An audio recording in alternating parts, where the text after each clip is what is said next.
If I may thrust the flattering truth of sleep, my dreams presage some joyful news at hand.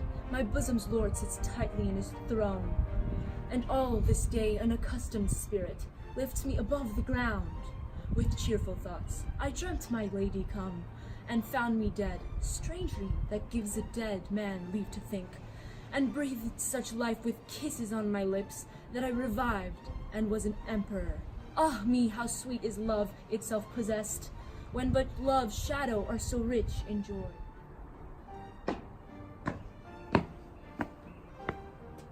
News from Verona, how now, Balthazar? Dost thou not bring me letters from the friar? How doth my lady? Is my father well? How fares my Juliet? That I ask again, for nothing can be ill if she be well. Then she is well, and nothing can be ill. Her body sleeps in Capel's monument, and her immortal part with angels' lives. I saw her laid low in her kindred's vault, and presently took post to tell it to you. Oh, pardon me for bringing these ill news, since you did leave it for my officer. Is it even so? Then I defy you, stars. Thou know'st my lodging. Get me ink and paper, and hire post horses. I will hence tonight. I do beseech you, sir, have patience. Your looks are pale and wild, and do import some misadventure. Tush, thou art deceived. Leave me, and do the thing I bid thee do. Hast thou not letters to me from the friar? No, my good lord. No matter, get thee gone and hire these horses. I'll be with thee straight. Well, Juliet, I will lie with thee tonight. Let's see for the means, O mischief. Thou art swift to enter in the thoughts of desperate men. I do remember an apothecary, and hereabouts he dwells, which late I noted in tattered weeds, with overwhelming brows, culling of simples, meager were his looks. Sharp misery had worn him to the bones, and in his needy shop a tortoise hung, an alligator stuffed, and other skins of ill-shaped fishes in about a shelves of empty boxes, green earthen pots, bladders, and musty seeds. Remnants of pack thread and old cakes of roses were thinly scattered to make up a show.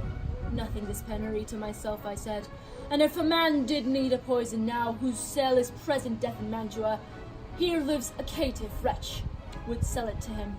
Oh, this same thought did but forerun in my need, and this same needy man must sell it to me, as I remember this should be the house. Being holiday, the beggar's shop is shut. What, hall, apothecary? Who calls so loud? Come hither, man, I see that thou art poor. Hold, there's 40 ducats. Let me have a dram of poison such soon speeding year, as will disperse itself through all the veins, that the life-weary taker may fall dead, and that the trunk may be discharged of breath, as violently as hasty powder fired doth hurry from the fatal cannon's womb.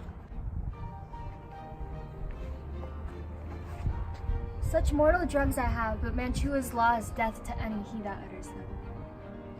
Art thou so barren, full of wretchedness, and fearest to die? Famine is in thy cheeks, need and oppression starveth in thine eyes, contempt and beggary hangs upon thy back.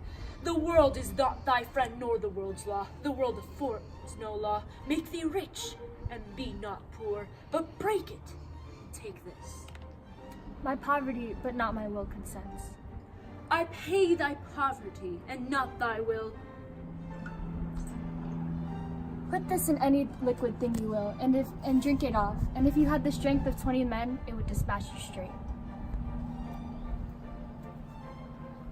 There is thy gold, worse poison to men's souls, doing more murders in this loathsome world than these poor compounds that thou mayst not sell. I sell thee poison, thou hast sold me none. Farewell, pluck food and get thyself in flesh. Come cordial and not poison, go with me to Juliet's grave, for there must I use thee.